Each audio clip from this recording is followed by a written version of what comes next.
Hey there, it's Mitzi. Welcome to my channel. So I just wanted to hop on here for just a few minutes and talk about some of the books I've been reading lately. I have finished 4 books, and so as I finish about 4 or 5 books, I like to come on here and talk about them before I forget what I want to say. So these are the books that I have finished just recently. So the first book was an Agatha Christie. One of my challenges is to try to read at least one Agatha Christie a month because I want to read all of them and I love her so much. And this one was They Came to Baghdad. This was published in 1951.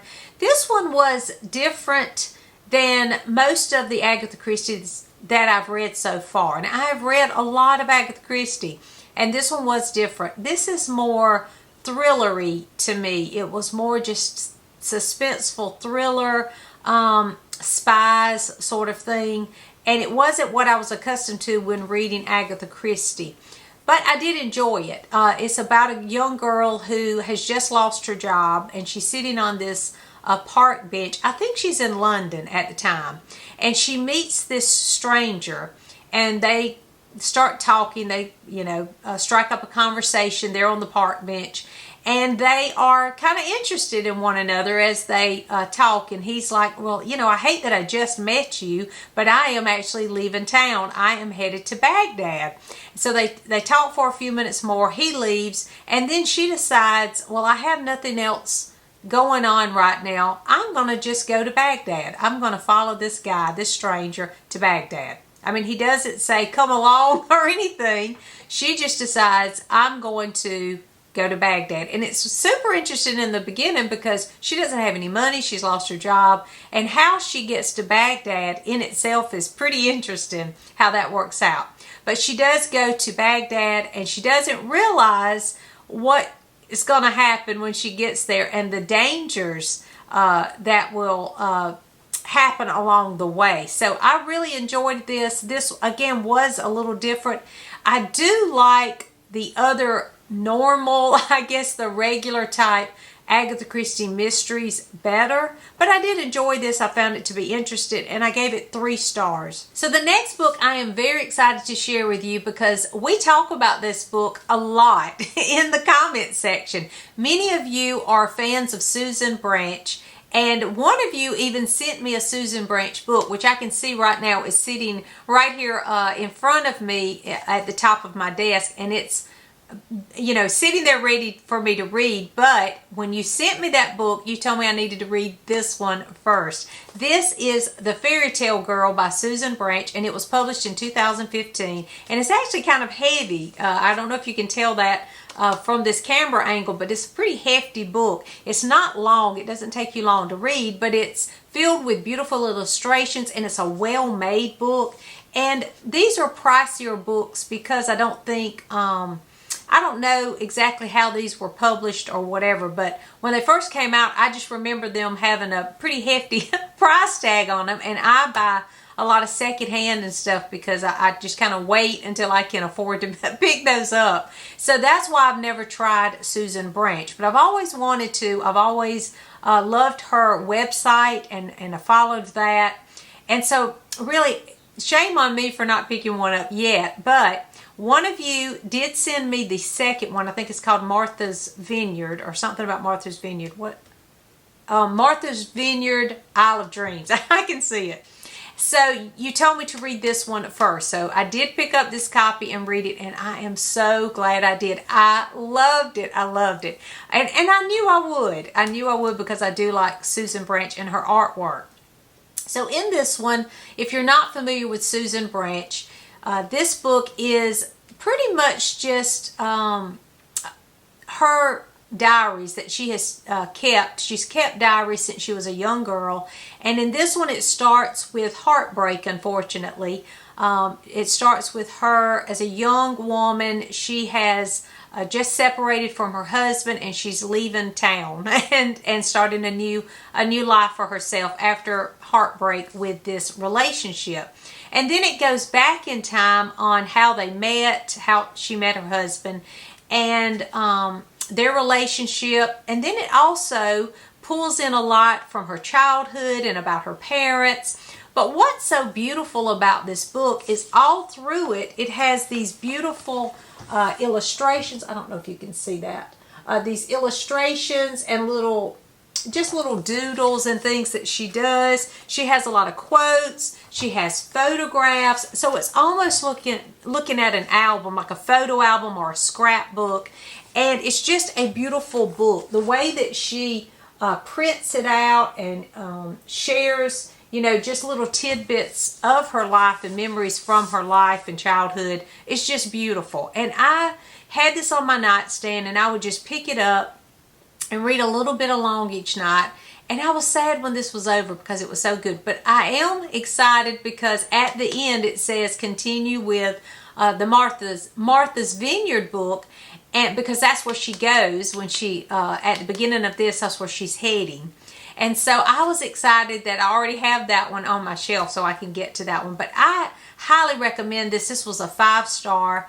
Just a delight to read, and I did just enjoy. I found myself just excited every night to pick it up and start reading again. It was definitely a page turner and just a beautiful book just to look at, just to flip through the pages and see the artwork and her illustrations and just her talent as an artist, but also as a storyteller, because you are captivated from the first page about her life and her story. So I do recommend The Fairy Tale Girl, and I can't wait to read Martha's Vineyard. So I have already talked about this next book several times, I think, but I love it so much. And I did finish it, so I did want to officially talk about it. That's Onward and Upward in the Garden by Catherine S. White. And this has just led to so many other things that I can't wait to talk to you about in some upcoming videos. But this book was mentioned by Miranda, and I will leave a link to Miranda's channel. Again, I've said this several times.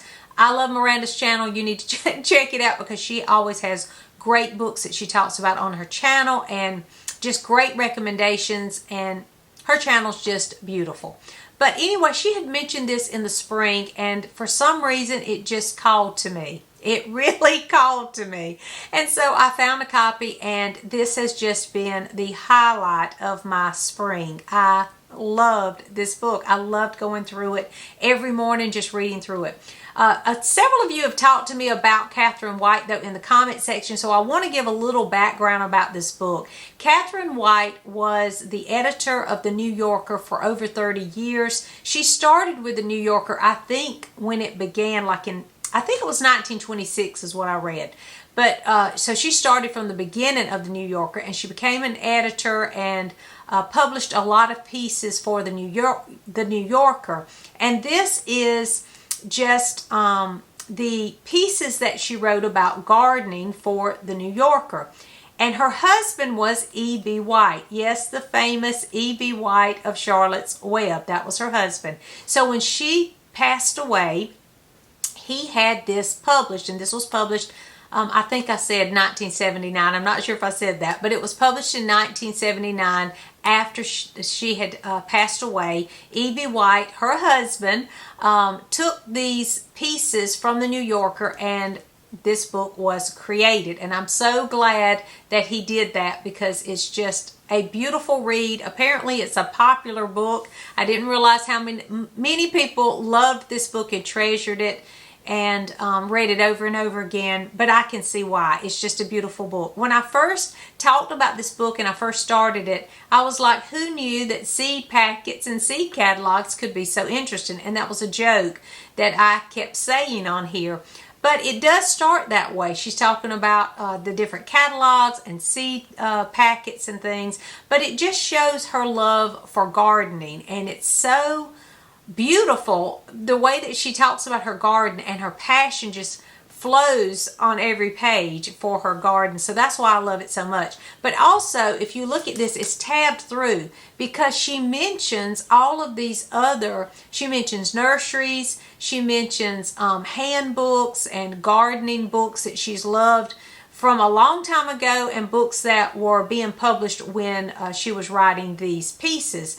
And so because of that, this has just taken off for me, and I am going through these tabs looking up some of these people that she's mentioning, and it sent me to Charlotte, North Carolina just last week because she mentioned one of her friends who was a gardener in Charlotte, North Carolina, who had written a book, a botanist there. And so I was able to visit that garden last week, and so I have footage of that. I did take my camera along, well, my phone. I took my phone because I'm not very good at the camera, but I took my phone along to show you the garden, and so I'll be sharing that because it was just wonderful. After reading this and then going to that garden that she talks about several times in here, it was just wonderful. So I highly recommend this if you do love gardening, if you're a gardener, or if you just, like me, I mean, I try to garden and, you know, I experiment with things. But if you just love flower gardens and the springtime and nature, you probably would enjoy this too, because it is just a delight, and I cannot recommend this enough.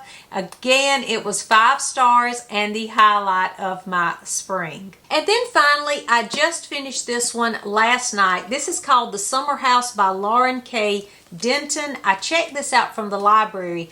One of the prompts on the summer book bingo is a library book, and so I was like, okay, I need to get something for summer book bingo, and summer was in the title. I loved the cover, so I thought, well, that's perfect. So we'll see what this is. I had no idea what it was even about. This was just a cover that looked interesting, and the title had summer in it, and I needed a library book. So there you go.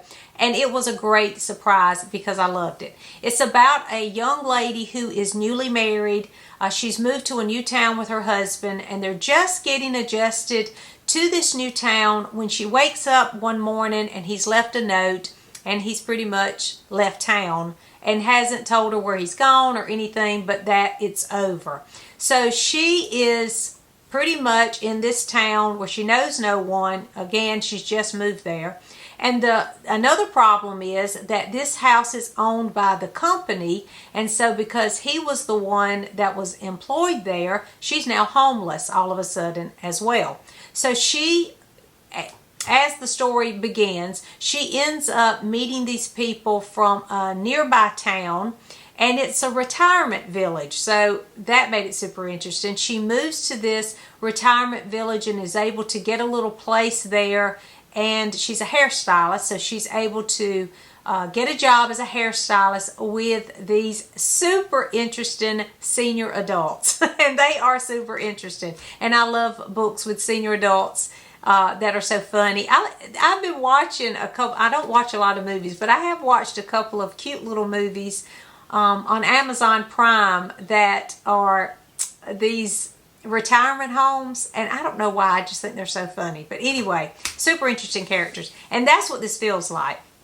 And so she befriends a lady named Rose, who is a senior adult, she's the owner of this little area, and she is kind of hard to get to know. She's rough around the edges, a little standoffish, and they strike up a friendship somehow. And it's about their relationship and her relationship with all the other people in this little town. And it was so much fun. I really loved it. It was heartwarming, encouraging. There is a little romance in this, but just a touch of romance. It's not based on that. It's based on friendship and second chances. And I just loved every minute of this. It was a quick read and a page turner. And I highly recommend this. You know that I don't like ugly talk or ugly scenes. There's not one ugly word or one ugly scene in this book. And I'm like, yes, this is how you do it. This is how you write a story that I want to read and enjoy, and I want to recommend to other people. And so I gave this 5 stars. It was a wonderful book. Is it a masterpiece or some book that's, going to be a classic? Probably not. It's light reading, but I think it's the perfect summer read. And so I do highly recommend it, and see if your library has it so that you can try to read that right now. So those are the books that I've been reading lately. Have you read any of these? Let me know in the comments. Thanks for watching, and I'll see you soon.